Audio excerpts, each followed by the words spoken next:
Antrian panjang tak terhindarkan di depan kantor Camat Sumbersari, Jember saat ratusan pelaku UMKM akan mendaftar sebagai penerima bantuan dampak COVID-19 dari pemerintah. Pelaku UMKM terlihat berkerumun tanpa jaga jarak.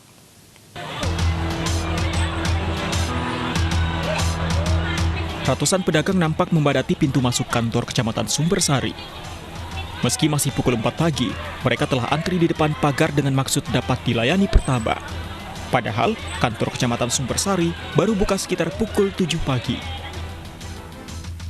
Para pelaku UMKM ini hendak mendaftar sebagai penerima bantuan UMKM dari pusat lewat Dinas Koperasi yang pendaftarannya dilakukan di beberapa titik kantor kecamatan di Jember. Saya ambil nomor lah ya, jam 5 tadi. Jam 5 pagi. Iya. Bapak mengajukan apa ini? Permohonan usaha. Pengumuman. Apa memang usahanya apa, Pak? Mie ayam. Ya. Mie ayam ya, gitu. Katanya dapat berapa, Pak? Ya? Katanya dapat berapa bantuannya? Berapa uang? Saya ini ada 2.400.000. Syarat-syaratnya sudah dipenuhi nih, apa syarat-syaratnya? Oh, udah semua. Sudah semua ya, lengkap ya? Ya, Harapannya gimana nanti, Pak? mudah-mudahan saya dapat ya. dananya ini, jadi Ya. buat modal usaha lagi. Setiap pedagang dijanjikan mendapatkan bantuan senilai 2,4 juta rupiah dengan beberapa syarat. Itu di masing-masing kecamatan, karena untuk mendekatkan kepada warga masyarakat dan juga untuk menghindari kerumunan massa yang terlalu besar sehingga tidak bisa social distancing. Oleh karena itu diarahkan melalui kecamatan. Pendaftaran bantuan UMKM yang menyebabkan kerumunan warga ini akhirnya diatur aparat.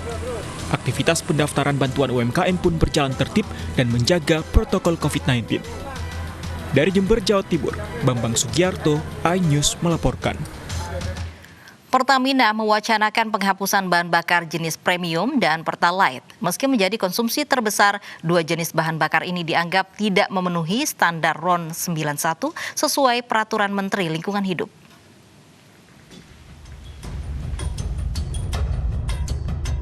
Wacana penghapusan bahan bakar minyak jenis Pertalite dan Premium ini diungkapkan Pertamina dalam rapat dengar pendapat dengan Komisi 7 DPR RI 31 Agustus lalu. Pertamina beralasan penghapusan Premium dan Pertalite karena kedua jenis BBM tersebut tidak memenuhi syarat dalam Peraturan Menteri Lingkungan Hidup. Dalam peraturan tersebut dinyatakan batas angka oktan atau RON minimal 91, sehingga bahan bakar menjadi lebih ramah lingkungan. Sementara Premium dan Pertalite memiliki angka oktan atau RON 88 dan 90. Hanya bahan bakar jenis Pertamax yang memiliki angka oktan sesuai standar yaitu 91. Wacana Pertamina ini dipertanyakan anggota Komisi 7 dari fraksi Gerindra Mulan Jamilah. Selain mempertanyakan, Mulan juga meminta harga Pertamax diturunkan sebagai kompensasi penghapusan Pertalite dan Premium. Dan sekedar masukan saja dari saya mungkin apabila betul dan benar Premium Pertalite ini akan dihapus, memungkinkan apabila harga Pertamax ini bisa diturunkan, mungkin bisa jadi sama dengan harga Premium. Mungkin insya Allah itu bisa jadi solusi. Tak hanya anggota DPR, pengamat energi juga mendesak Pertamina mengurungkan wacana penghapusan Pertalite dan Premium dengan alasan pandemi dan pertumbuhan ekonomi nasional. Dengan kondisi sekarang memang perlu dipertimbangkan kembali rencana tersebut karena sejauh ini kan kita tahu bahwa konsumsi bahan bakar pun sedang mengalami penurunan pasca pandemi Covid ini. Jadi memang belum siap juga ya untuk kita hapuskan saat ini dengan melihat kondisi tadi perekonomian juga masih belum tumbuh, juga terus konsumsi BBM juga masih belum mengalami kenaikan. Jadi memang sebaiknya rencana ini dipikirkan kembali. Selain alasan lingkungan, penghapusan BBM jenis Premium dan Pertalite dilakukan karena di Asia hanya Indonesia dan Bangladesh yang masih menggunakan BBM jenis Premium. Selain itu, penghapusan kedua jenis BBM akan menjadi langkah efisiensi yang membantu mengatasi krisis keuangan di tubuh Pertamina. Mengingat pada semester 1 tahun 2020, Pertamina merugi hingga 11 triliun rupiah. Tim Liputan iNews melaporkan.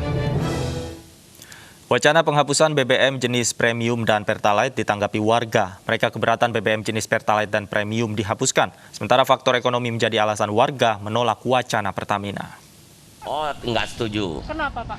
Karena kan premium itu yang minim ya, buat orang kecil itu BBM-nya terlalu jadi terjangkau gitu. Kalau Pertalite kan agak mahal, jadi nggak terjangkau. Sekarang kan kita nih narik penumpang ini kan keadaannya lagi turun drastis lah penumpangnya. Jadi kalau ditarik itu kayaknya nggak setuju. Ya tolonglah, kalau kita lari ke situ dari zaman dulu udah pakainya premium, kecuali solar yang parah asapnya. Kalau premium enggak, yang parah itu solar mestinya.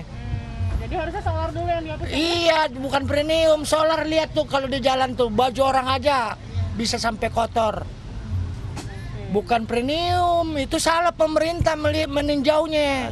Kalau misalnya solusinya yang paling baik sih kita setuju-setuju aja.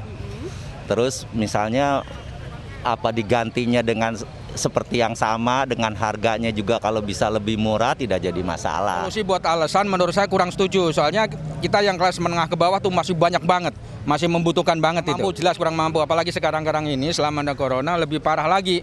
Beli bensin bisa, buat makan nggak bisa. Tanggapi polemik terkait wacana penghapusan BBM jenis Pertalite dan Premium, Pertamina pastikan hingga saat ini pasokan dan penyaluran Premium dan Pertalite masih dilakukan. Pertamina baru akan menjalankan penghapusan BBM tidak ramah lingkungan setelah pemerintah menyetujuinya. Dan berikut pernyataan Vice President Corporate Communication PT Pertamina. Kami menyadari bahwa shifting ke BBM dengan kualitas lebih baik dan lebih ramah lingkungan membutuhkan tahapan-tahapan baik dari sisi kesiapan masyarakat dan juga kesiapan produknya. Hingga saat ini, Pertamina masih menyalurkan premium dan mengingat ini adalah penugasan pemerintah, maka Pertamina berkomitmen untuk menjalankannya dengan sebaik-baiknya. Di samping menyediakan premium, Pertamina juga menyalurkan jenis BBM lainnya termasuk Pertalite. Sampai saat ini, produksi maupun penyaluran seluruh produk BBM berjalan dengan baik. Proyek pembangunan jalan layang di flyover Tanjung Barat masuki tahap pemasangan tiang girder. Arus lalu lintas di Jalan Pasar Minggu Timur, Tanjung Barat menuju arah Stasiun Tanjung Barat dialihkan ke Jalan Pol Tangan Raya.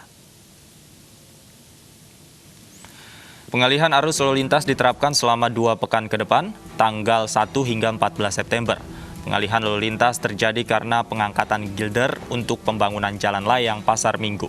Penumpukan kendaraan dan kemacetan kerap terjadi di jam sibuk antara pukul 7 hingga 9 pagi, selanjutnya mulai pukul 4 hingga pukul 8 malam. Flyover ini berbentuk U untuk memudahkan pengendara mutar arah dan tidak bersinggungan langsung dengan jalur KRL sehingga bisa meminimalisir kecelakaan.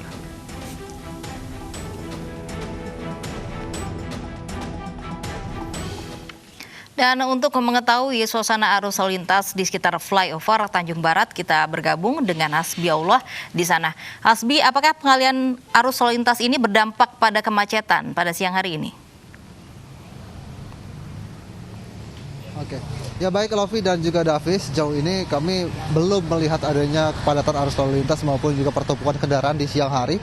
Namun di pagi dan sore hari tentunya ketika jam-jam sibuk bekerja, baik itu kendaraan dari arah Depok maupun dari Pasar Minggu menuju ke arah Depok, ini tentunya terjadi kepadatan. Bagaimana tidak, karena memang ruas kendaraan yang tadinya dari 3 lajur menjadi 1 lajur karena penyempitan adanya pembangunan ini. Kemudian di informasi lain dari Dinas Bina Marga itu pada tanggal 1 September hingga tanggal 14 September 2020 akan dilakukan penutupan sementara di jam ataupun pukul 22 hingga pukul 5 pagi begitu. Karena tentunya nanti akan dipasang tiang-tiang panjang ataupun girder yang tadi sudah disampaikan pada berita sebelumnya. Kemudian juga tentu tujuan dari pembangunan ini agar tidak kendaraan ini bersinggungan langsung dengan KRL saat ada penutupan pintu perlintasan kereta api begitu. Karena memang dikenal di daerah Tanjung Barat maupun Lenteng Agung itu sangat rawan terjadi kecelakaan. Kemudian Dinas Bina Marga juga menambahkan bahwa hingga saat ini pengerjaan sudah 60% itu untuk flyover di Tanjung Barat, sedangkan di Lenteng Agung sudah mencapai 79%. Dengan nantinya panjang dari flyover ini mencapai 1.120 meter, kemudian tingginya mencapai 65 meter, sedangkan lebarnya mencapai 8 meter. Dan pada itu juga akan selesai pada November 2020. Kita tunggu saja apakah nanti ini bisa menjadi pengurai kemacetan dan juga terhindar dari bahaya ataupun kecelakaan yang sering terjadi di Tanjung Barat maupun Lenteng Agung. Davi dan juga Lovi. Terima kasih Hasbiaullah atas laporan Anda langsung dari kawasan Pasar Minggu, Jakarta Selatan. Selamat bertugas kembali. Selama pandemi, angka perceraian di sejumlah daerah meningkat. Anyus yang segera kembali dengan informasinya sesaat lagi.